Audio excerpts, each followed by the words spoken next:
continued. Now here we have the vertically moving position of the horses, where my P5 is when the horse moves 1 unit right and 2 units up. So the horse moves 1 unit right and 2 units up, and then I get this to be the coordinates 1, 2. Similarly, my next coordinate is when the horse moves 1 unit right and 2 units down. So I have my coordinates which are given by 1 unit right and 2 units down, and hence -2. Next, I have my P7, which is when the horse moves 1 unit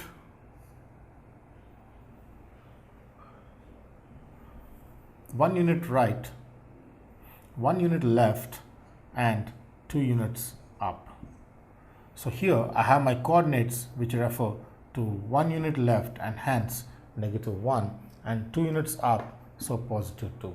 Similarly, the last case being that the horse can move with 1 unit left and 2 units down, and therefore it moves both the ways -1 and -2. Moving to the left, -1, moving down, it's -2. So these are the 4 possible coordinates which I identify through the horse moving in all of its directions. So totally I have 8 coordinates which the horse can make with the possible positions on the chessboard. Is how we connect the coordinates with real life system. The possible coordinates are 8 coordinates which the horse makes with the Cartesian form. The first being 1 unit, this thing, and then 1 unit, the first position being 2 units right and 1 unit this, and this being P2, and this being P3, and this being P4, and then P5, P6, P7, and P8 is the different types of positions which are made by the Cartesian system. Is how we understand the connection of the movement of horse with chessboard. There are 8 different positions made by the horse in the chessboard when we locate through the Cartesian plane in XY coordinate system. Now let's see how we can plot the points on the coordinate system accurately using the graph scale. What is the scale? Before we try to understand the Cartesian plane and locating the points in the Cartesian plane, the scale is the base which gives us approximation in locating the points. Let's see in brief about the scale used in plotting the points.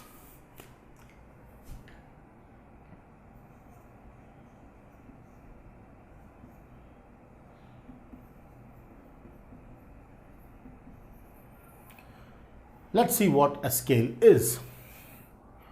Imagine I take an x-axis and a y-axis with origin, with xx dash being the x-axis and yy dash being the y-axis. Now scale is the measurement used when we move the points along x and y-axis.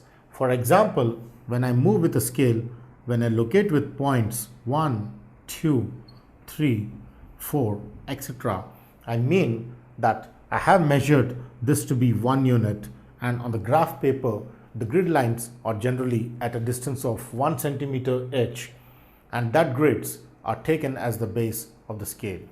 That is, for every grid which is generally denoted by the scale for x-axis is 1 centimeter equals 1 unit if this is taken to be 1 unit each, and y-axis, if I take 1 centimeter to be 1 unit, then in this case I refer to this distance of 1 centimeter on the graph sheet grids to be 1 unit, what I identify.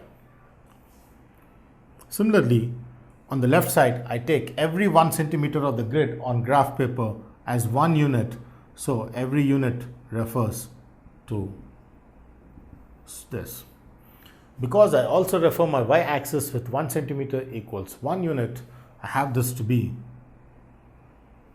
1, 2, 3, 4 and 5, and this would be -1, -2, -3, -4 and so on and so forth. So I have each of the coordinates plotted on the scale of x and y axis. Is how we plot the scale. Scale is very essential when we plot on the graph sheet because scale gives the accurate measurement of the point from its initial position 0. Let's see another example through which we can understand the scale more better. Now that we have discussed about scale in the previous session, let's try to take another example problem to understand the concept more better on scale used in plotting the points. For example, I have an example problem which says plot the point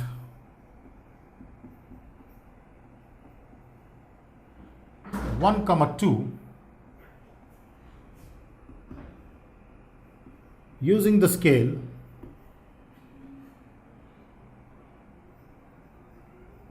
(1 centimeter equals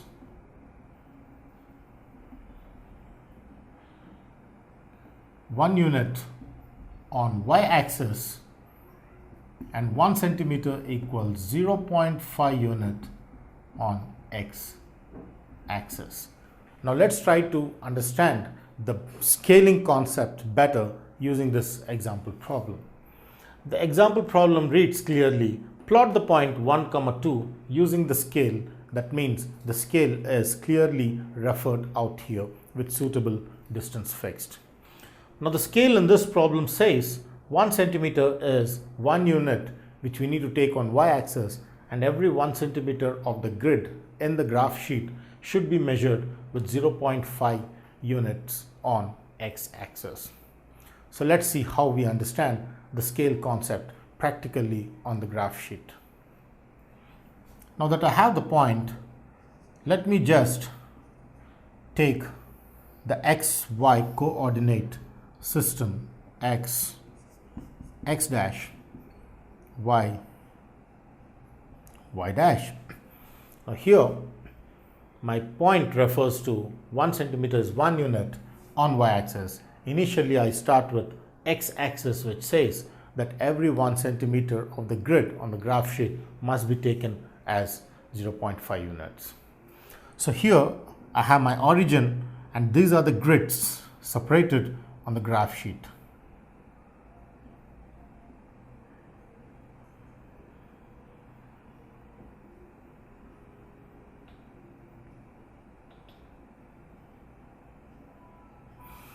Now these 1 centimeter grids separated on the graph sheet are referred to be taken as 0.5 units on x-axis, as clearly referred in the problem.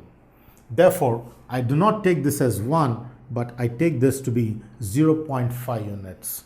Indirectly, the 1 centimeter measurement on the graph sheet by this grid refers to 0.5 units actually by the scale, is how we understand the scaling concept.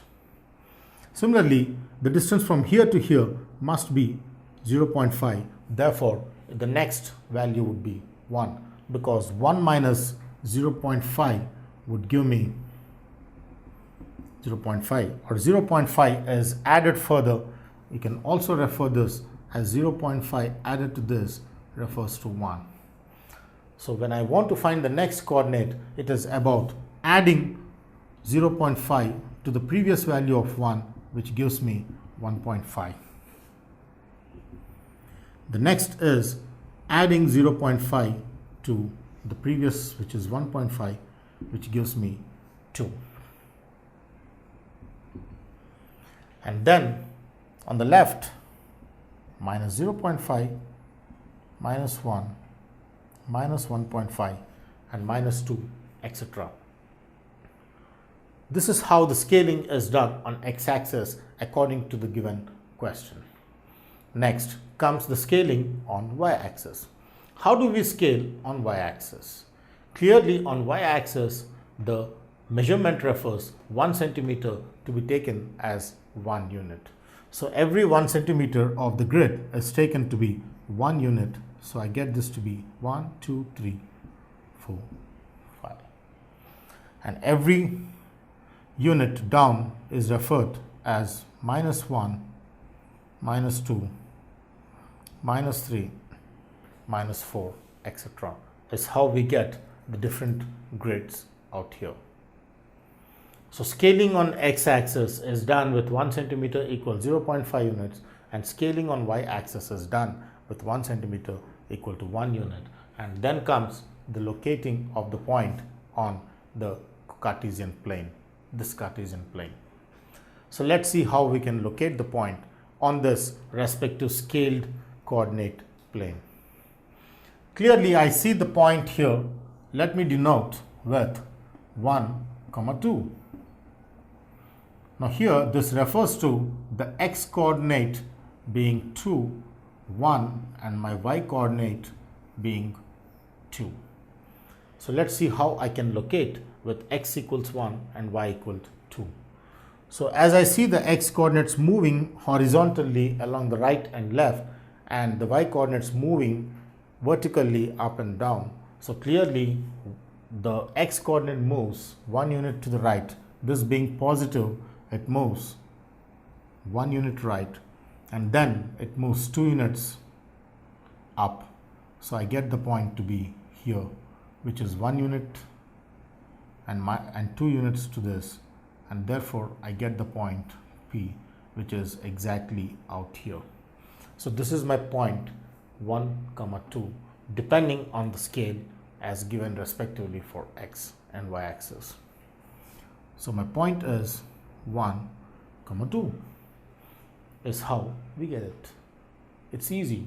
Plotting the point is based on scaling the plotting and then locating the point respectively through that scale.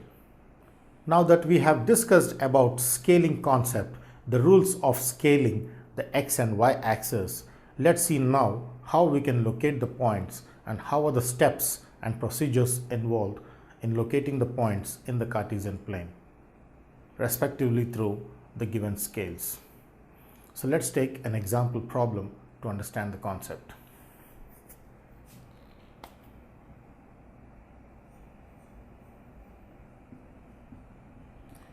Plotting the points is the session for today. So let's see about plotting the points.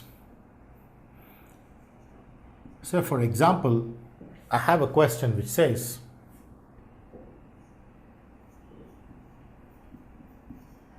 plot the points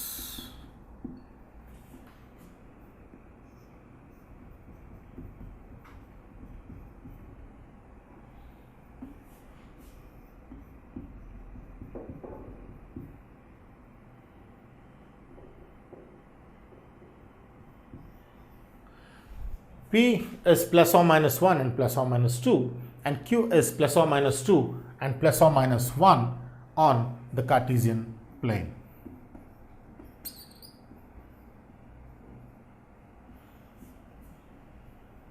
So I would like to plot the points P and Q in the Cartesian plane, provided that the given condition is with a scale 1 centimeter equals 0.5 units on each of the axis. On each of the axis is what is the given question. So let's see how we can do this problem through the scaling concept and locating the points exactly on the graph sheet. Now that it's given clearly with the scale that 1 centimeter is 0.5 units on both x and y axis, we take the centimeter of 1 centimeter of the grid to be subdivided with each of the unit being 0.5 unit difference. So let's see how we can make the scale before we locate the points P and Q.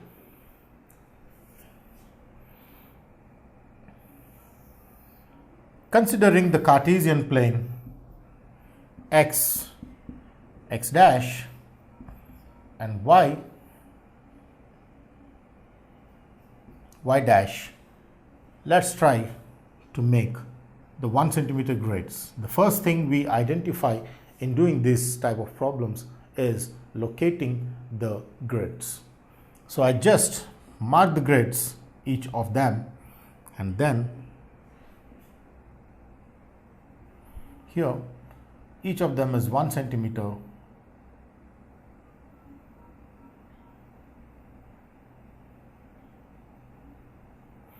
and then here. Now that on x axis, on each of the axes, in the sense both on x and y axis, the scale is the same, is what the question refers.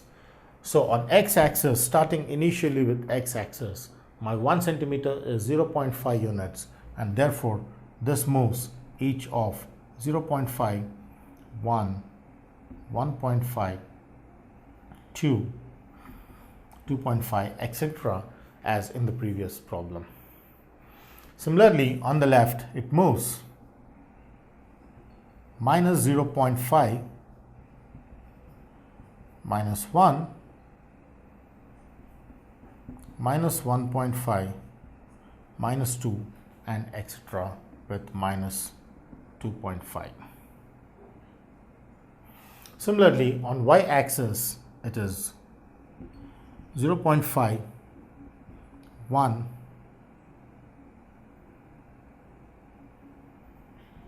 (1.5) and 2, minus 0.5, minus 1, minus 1.5 and minus 2 is how I divide the scale with 1 centimeter equal to 0.5 units. Next, it's now about plotting the points on this scale for P and Q. As I observe, there are different values for P and Q, so in this case, plotting the points is very easy if you can convert the given points into the tabular form. So let's see how we can do the plotting concept through the tabular form. As seen here, I clearly see that there are P and Q points out here, which I take it in the form of the table. I make a table of x and y values where this is x and this is y. Now let me pick all the x values of both the points P and Q.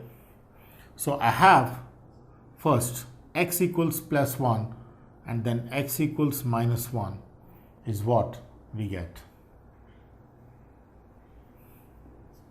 And again I have for P, these are the coordinates for P, and then I have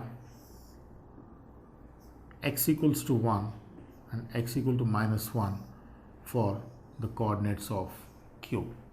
So each of the coordinates have x as plus or minus 1 and plus or minus 2 is what we get. Then I have my P equals 1 implies P equals 2. And P equals minus 1, x equals minus 1 implies y equals minus 2 is how I understand this problem. Therefore, 2, 1 and minus 2 minus 1 is what we get as the coordinates plotted on x-axis. I take the plus or minus respectively for plus and minus. And therefore, I get 4 different coordinates for each of P and Q. So I get the point 1, which is 1, 2, then minus 1, minus 2, then 2, minus 2, and minus 2, minus 1. So on the whole, I have 4 coordinates which I'm going to locate on the coordinate system. First, coming with this, I have this to be 1, 2. So 1, 2 is my first coordinate. So in this particular problem with this tabular form, we're going to plot the points each of 1, 2. Initially, my first point is 1, 2, where x is 1 and this, which is 2. And then coming to the second point, I have my x, which is minus 1, and y, which is minus 2, which comes out here.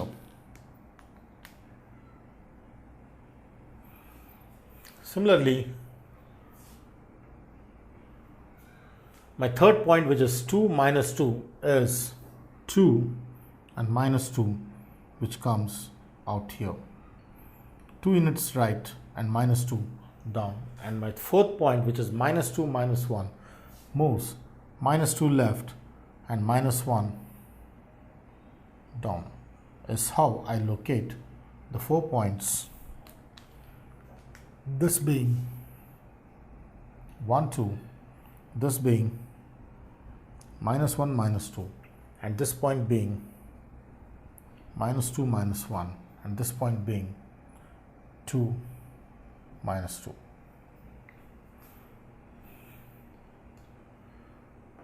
One, 2, minus 1, minus 2, 2, 1. This is 2, 1 and 2, minus 2, minus 1. So my third coordinate, which is 2, 1, is out here, but not 2, minus 2. So I have the coordinates minus 2, minus 1, minus 1, minus 2, 1, 2, and 2, 1. The 4 coordinates denoted by P and Q, represented or plotted on this Cartesian plane using the scale 1 centimeter equals 0.5 units and 1 centimeter equals 0.5 units on both x and y axis. Plotting the points is done through the construction of the table with the first row with all x values of the given points and the second row with all the y values of the given points, and then plotted accordingly through the pairs.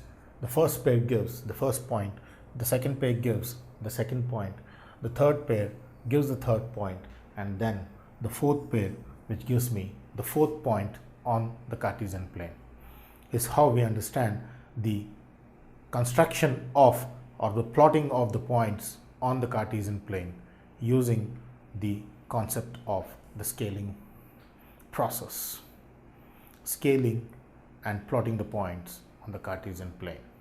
Now that we have discussed about the Cartesian plane and the plotting of the points on the Cartesian plane with its respective definitions, let's now define or discuss about how we can just identify the points on the Cartesian plane, or how we can identify the coordinates of the points in the Cartesian plane if the point is given in the Cartesian plane. It's just like the reverse process of what we have learned in the previous sessions. Given the point in the Cartesian plane, what are its coordinates is what we are going to investigate in the session. Let's see, for example, to start with the heading, reverse process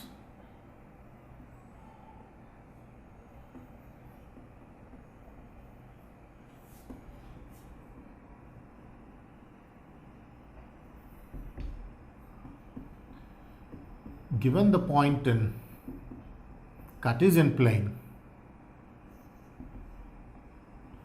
implies, how do we identify its coordinates is what is called the reverse process, because in all the sessions we have discussed about a point which is plotted on the Cartesian plane. But what if the point is given in the Cartesian plane and we would like to locate the point with its coordinates? The values of its abscissa and ordinate is what we need to discuss in the session. reverse process is equally important as the forward process of learning to make the learning more stronger. So let's see how we can understand the concept more stronger and more deeper using this reverse process of understanding. For example,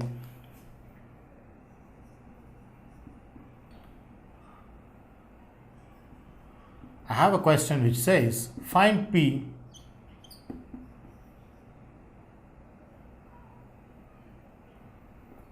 in the plane. Say for example, I have the given plane which is x-axis, y-axis. This is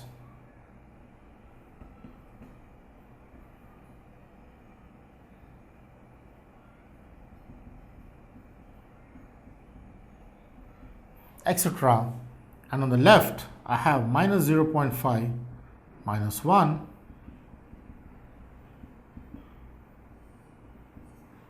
and minus 2, etc. And then I have this to be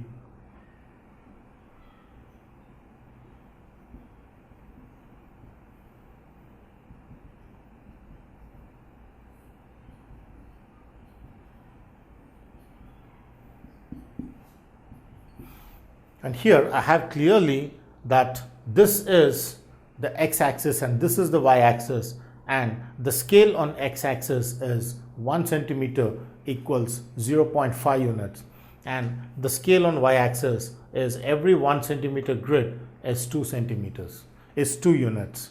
So I have the scale for this problem, which is on x-axis 1 centimeter is 0.5 units, and on y-axis 1 centimeter is 2 units. Is how we understand the scale on x-axis and y-axis. So coming to the problem, if I have a point, say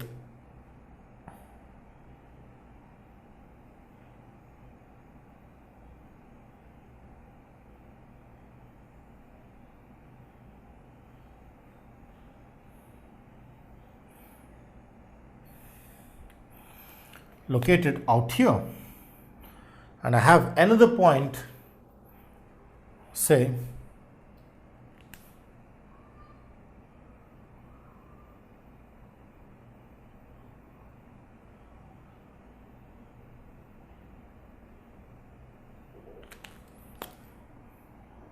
it's out here. Let's see how we can locate these points P and Q using the reverse process of understanding the concept.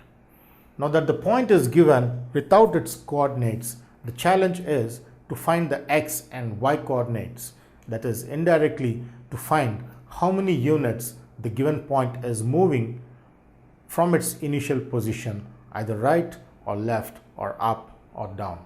Is how we understand the concept of identifying the point. So let's see how we can do that. Here is point P, which clearly is understood to start from initial position, moving 1, 2, 3.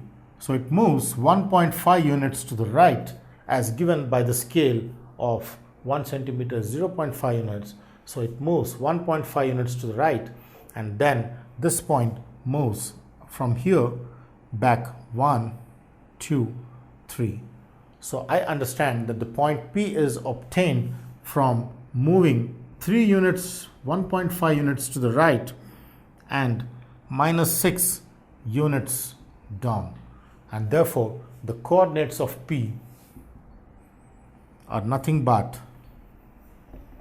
minus, moving to the right is positive 1.5 and moving to the down is about moving 6 units, that is minus 6 out in the y coordinate.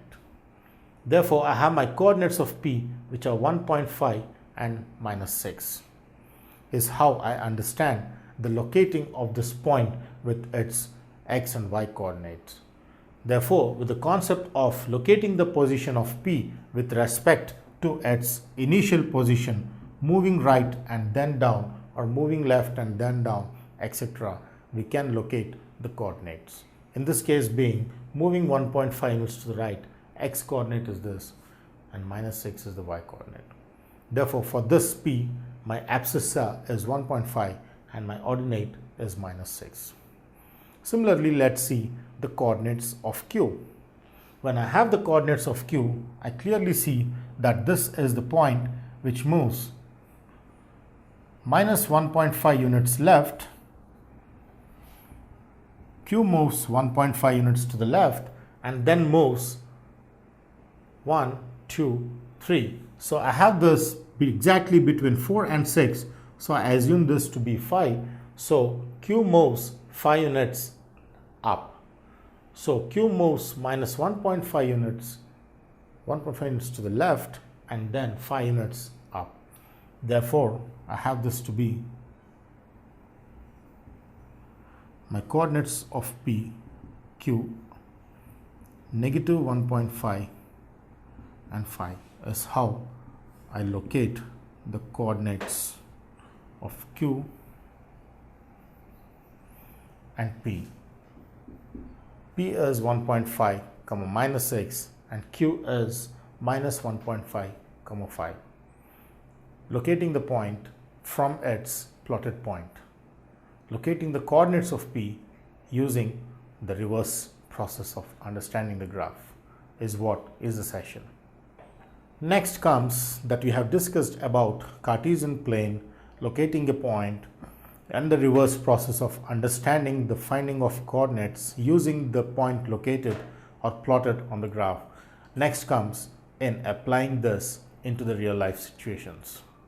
So let's take the opening problem which we have discussed about a ship in the sea and reaching the bank, reaching its destination. So when the ship would like to reach to the seashore, let's see how it can estimate through the use of coordinates. For example, I take the sea. Now here is the sea in which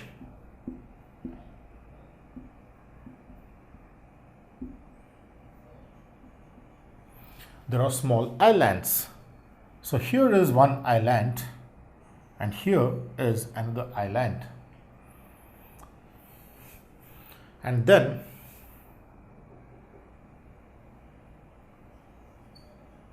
here is one. So this is island 1, this is island 2, island 3 is how we understand the concept. Now the ship which is out here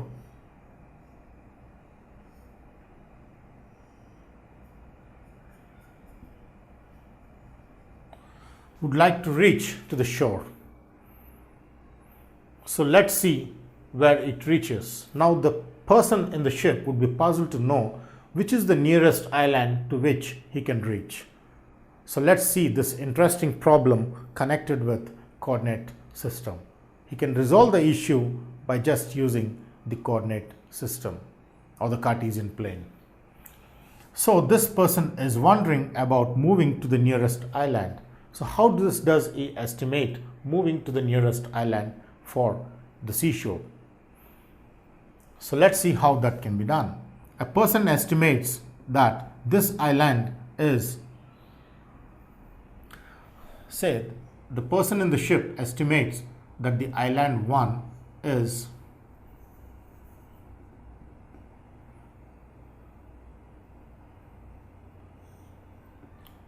two units to the right and 3 units to the top is how the person estimates the ship from the island 1. He also estimates that the island 2, which is just besides this on the other side of the ship, is estimated to be 3 units to the left and 4 units up. So this ship moving to island 2 must move 3 units left and 4 units up. And the third island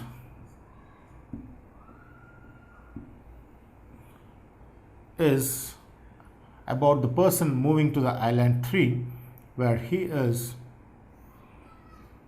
5 units left and then he is 2 units down, is how he estimates each of I1, I2 and I3. I1 stands for island 1, I2 stands for island 2 and I3 for island 3. Now he is in this dilemma. He needs to solve this puzzle of reaching to the nearest island. So he is puzzled between island 1 and he is puzzled between island 2 and he is puzzled between island 3. Which island does he reach? Is the biggest question. He needs to search for a mathematical solution for this problem. Imagine that he is first reaching to the destination of island 1. So let's see how he can just do that.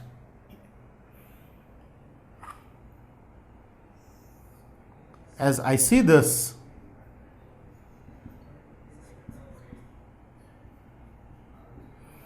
I clearly see that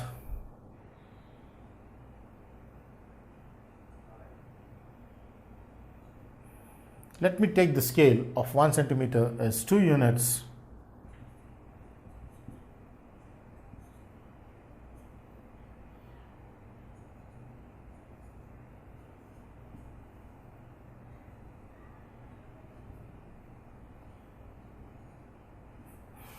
And let me locate the first point which the ship can reach to island 1. Now for reaching island 1, the ship has to move 2 units right and 3 units up. So here is where the destination is of the ship.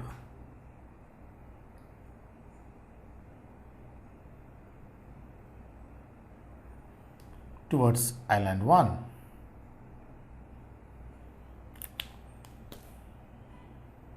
This is island 1. And next, the next destination is about reaching island 2, where the ship moves. Here is the ship.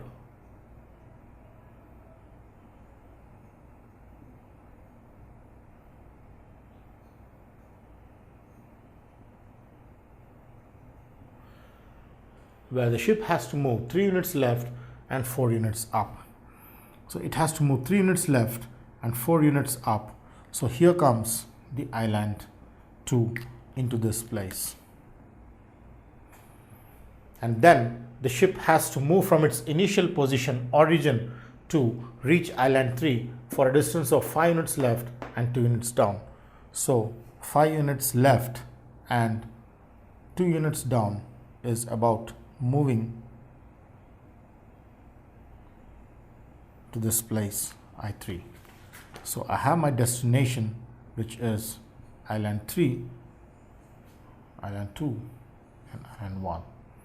So once I reach to these 3 lands, I get that there are 3 positions which the ship makes.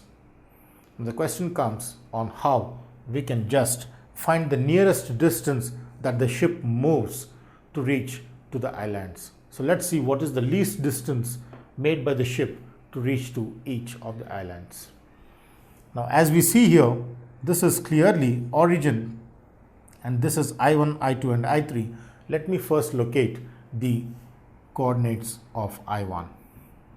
So let's see how we can locate each of the coordinates I1, I2 and I3 and then come to the actual puzzle of solving the nearest distance which the ship can reach to the island. Which island would be the nearest to the ship? Now let's see the distances of the ship from each of the islands I1, I2 and I3. Before that, we need to locate the coordinates of I1, I2 and I3. So here I identify that the coordinates of I1 are 2 and 3. And the coordinates of I2 are -3 and 4 because it moves -3 left and 4 units up. and the coordinates of I3 are minus 5 to the left and 2 units down, so it's minus 5, minus 2. Therefore, the coordinates of I1 are 2, 3. The coordinates of I2 here are minus 3 and 4, and the coordinates of I3 is minus 5, minus 2 is what we get for each of the coordinates. Now let's also take the initial position of the ship into account, where the initial position of the ship is denoted by O, which is origin. Now comes the question on which island is the nearest to the ship in the sea. So in order to find the nearest distance, it's all about finding the distance of O from I, the distance of O from I2, and the distance of O from I3. Now once we know the distances, we can find the least distance, which gives the least. So let's see how we can use the distance.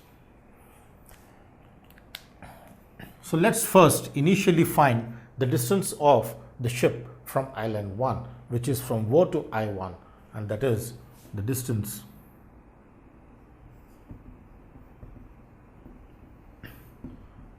of ship from island I1. So clearly we know that the distance of the ship from island I1 is OI1, and this can be found by using the distance formula between O and I1.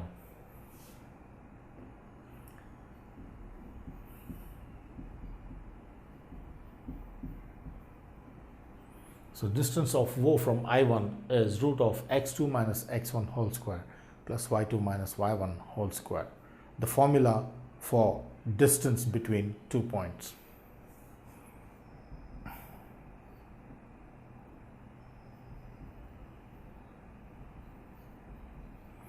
So the distance of O from island I1 is root 13 units. Similarly, my next target is to find the distance of the ship from island I2. Here being the island I2, this is the distance which I need to find.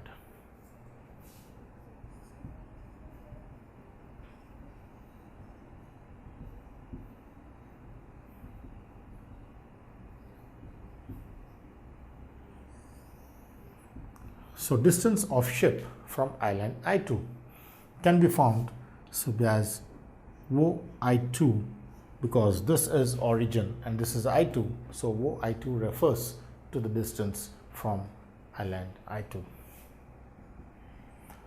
Using the same formula for distance, root of x2 minus x1 whole square plus y2 minus y1 whole square, I get the distance from O to I2 using the coordinates of I2 minus 3, 4 and origin, which is 0, 0. Therefore, I have this to be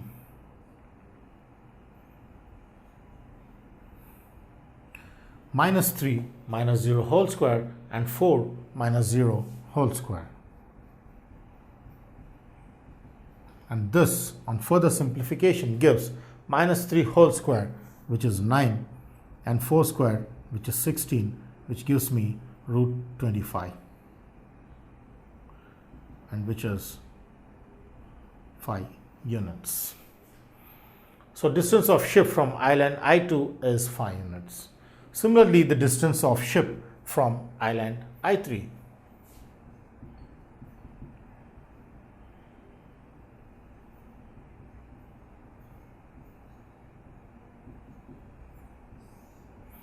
So how do we find the distance of ship from I3? It is the same repetitive process where the distance of O from I3 is OI3, and which is using the distance formula, and there I get the distance from O to I3, which is root of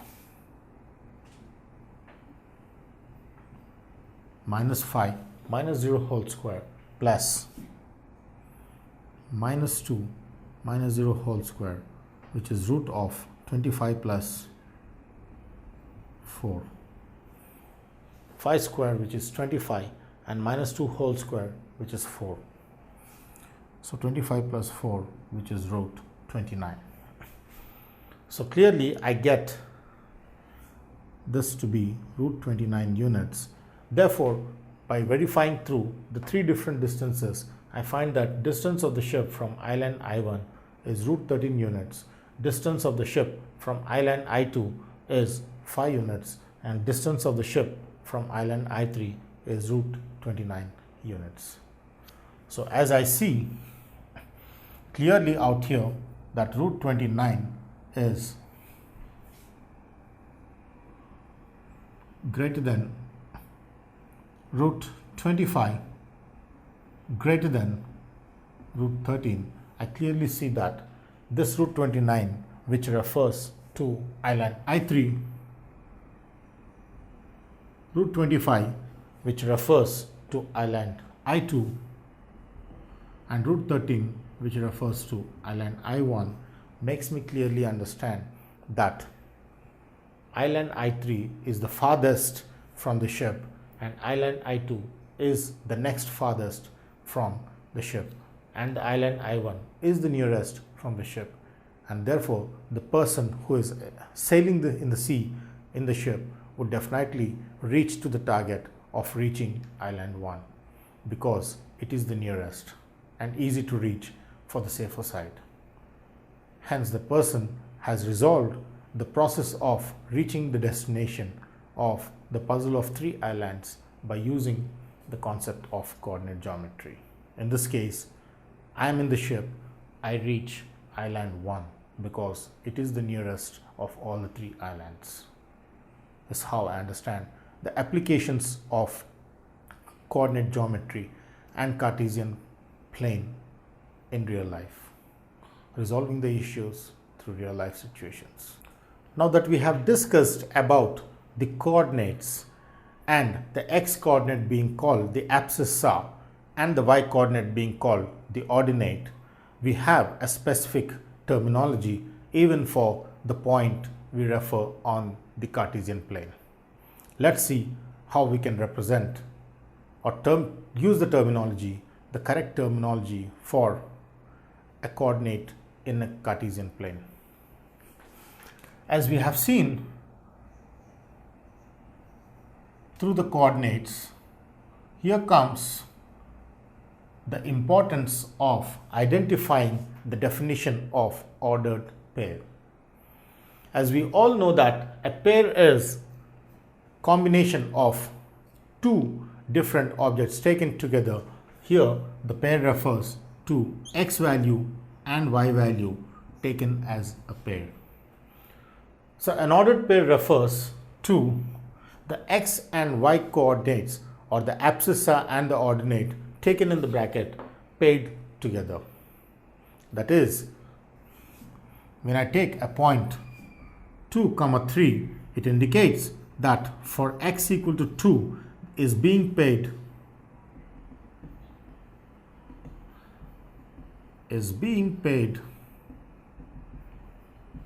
with y equal to 3, and they are associated with each other.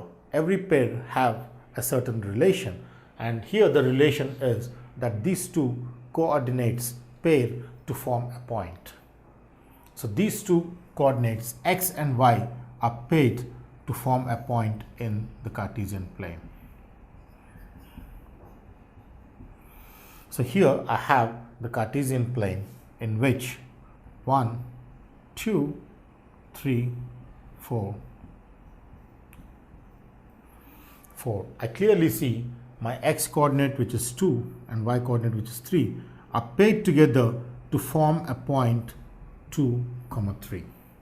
The pair forms a point in the Cartesian plane.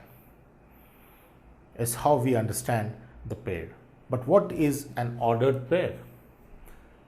It is very important that when you take the coordinates x and y taken in the pair, reversed order will never be equal. an important note to be made in the branch of mathematics. The pair xy will never be equal to the pair yx because they maintain an order, and hence every point xy in the xy coordinate system or the Cartesian plane is called an ordered pair. The first value refers to the x coordinate and the second value refers to the y coordinate. Abscissa and ordinate are ordered, and xy cannot be equal to yx for all x and y belonging to R is how I understand the properties of ordered pairs. The pair must be ordered. For example, 2, 3 point cannot be equal to 3, 2, which can clearly be verified because 2, 3 is here, and when I take 3, 2, I move 3 units right and 2 units down, and then I get this point to be Q. Therefore, my 3, 2 and 2, 3 are not exactly plotted at the same point. They are different from each other, which clearly proves that 2, 3 is not equal to 3, 2. Therefore, xy is not equal to yx. The 2 points are equal only when they are in order. Xy must be equal to xy, but xy cannot be equal to yx, is how I understand the definition of an ordered pair. An ordered pair and its properties. Let's see some properties connected with coordinates in the Cartesian plane. As we have discussed about the ordered pair in which x, y in a Cartesian plane can only be xy, but xy cannot be equal to yx. Say, for example, let me take the properties.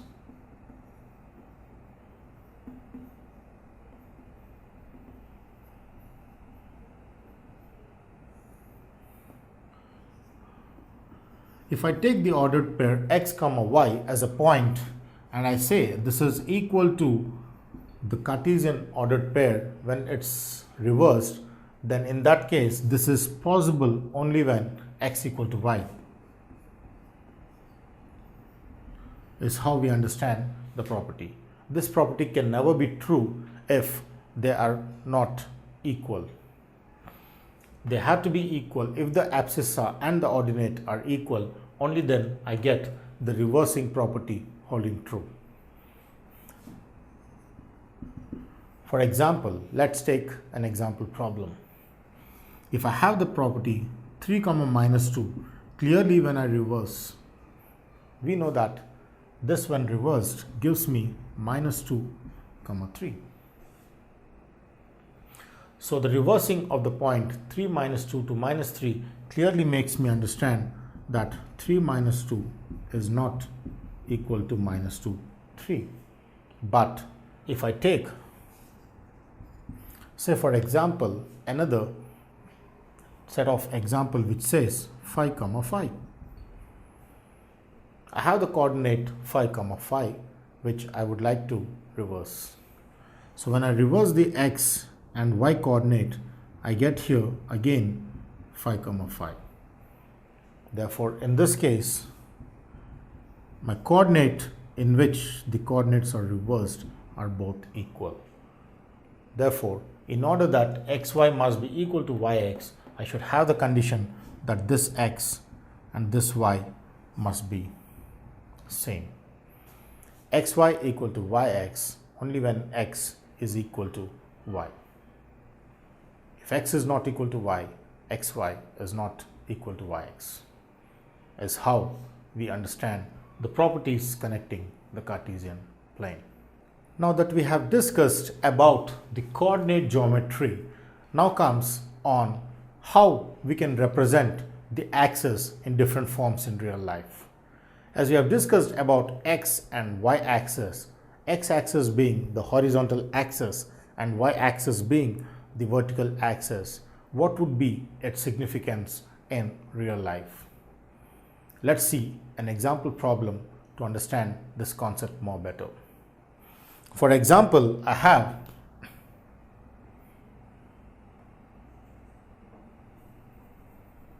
axis representation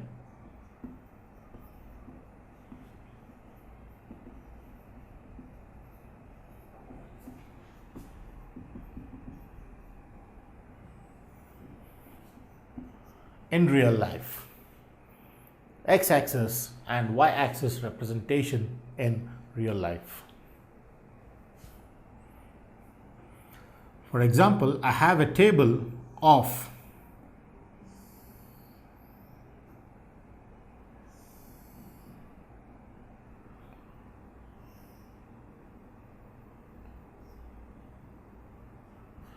time and distance, where t stands for time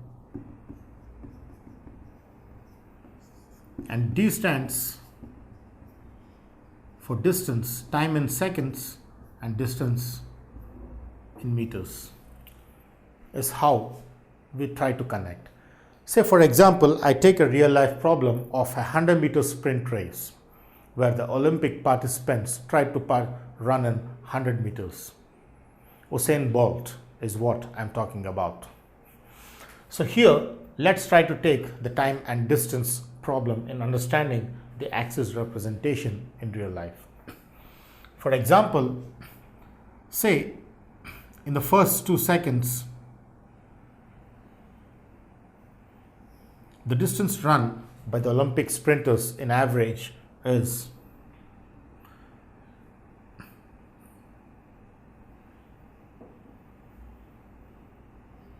30 meters,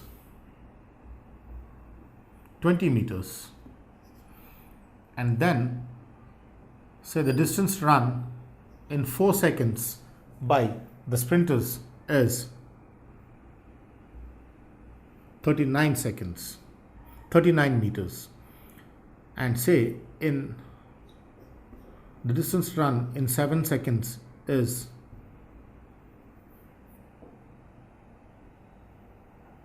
71 meters, and the distance run in 8th second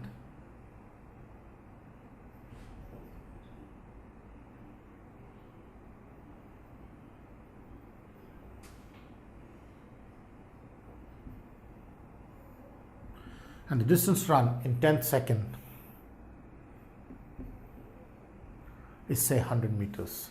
So approximately I would like to say that this is the table of all the time and distance. The first row refers to the time taken by the sprint participant in each of the seconds, and the second row represents his running distance of 100-meter race. So this gives me a picture of a real life problem, which I'm going to convert into axis representation. Quite interesting. So here the time refers to the first 2 seconds. The distance covered by the sprinter is 20 meters. Distance in meters, time in seconds. So the first 2 seconds, the distance covered by the sprinter is 20 meters. And for the first 4 seconds, the distance would be 39 meters as recorded, approximately. When the time taken is 7 seconds, it is assumed that the distance traveled by the sprinter is 71 seconds. For the 8th second, it is said to be 89 meters. And then coming to the 9th second, it is 94, and 10th second, it is 100. Is how I understand this in real life situation. How do you convert this into axis is the biggest question out here. In order to convert this into axis, we try to take always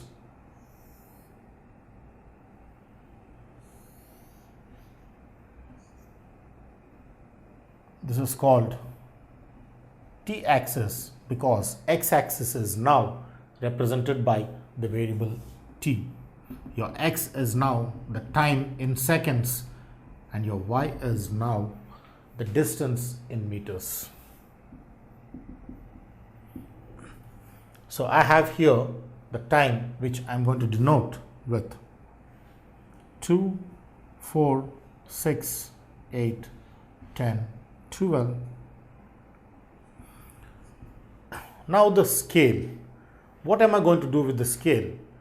As we have discussed that every graph has 1 centimeter grid distance, we just represent the 1 centimeter grid distance with different values as scale. So here, because my values are up to 100, taking each of the grid with 1 centimeter equal to 1 unit on y-axis becomes a tough challenge. Therefore, I increase the scale on y-axis. So each of the 1 centimeter grid is taken to be 25, 50, 75, 100, 125. So here I adjust the scale on x-axis, which is my t-axis, to be 1 centimeter equal to 2 units, and then on this d-axis, which refers to the y-axis, the distance axis is 1 centimeter equals 25 units. This makes me clearly understand that the scale is a significant tool in making the window setup, so that I can understand how the different values can be adjusted through the scale. A scale is an important tool in adjusting the values into the graph. So here I have my t-axis, which refers to the time, and my d-axis, which refers to the distance of the sprinter in 100-meter race. So my time is in seconds and my distance in meters for the 100-meter sprint race. So let's see how I can plot the points. I can have my t is 2, my distance is 20, approximately here. My t is 4, my distance is 39, approximately somewhere here. My t is 7, my distance is 71, so I have this to be approximately here. That's how I get. When I have 8 seconds reached, my distance would cover 8 and 9.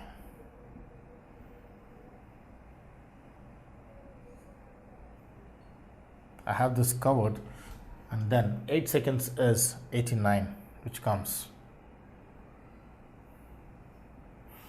and 9 seconds is 94, and 10 seconds is 100, is how I make the distance time graph.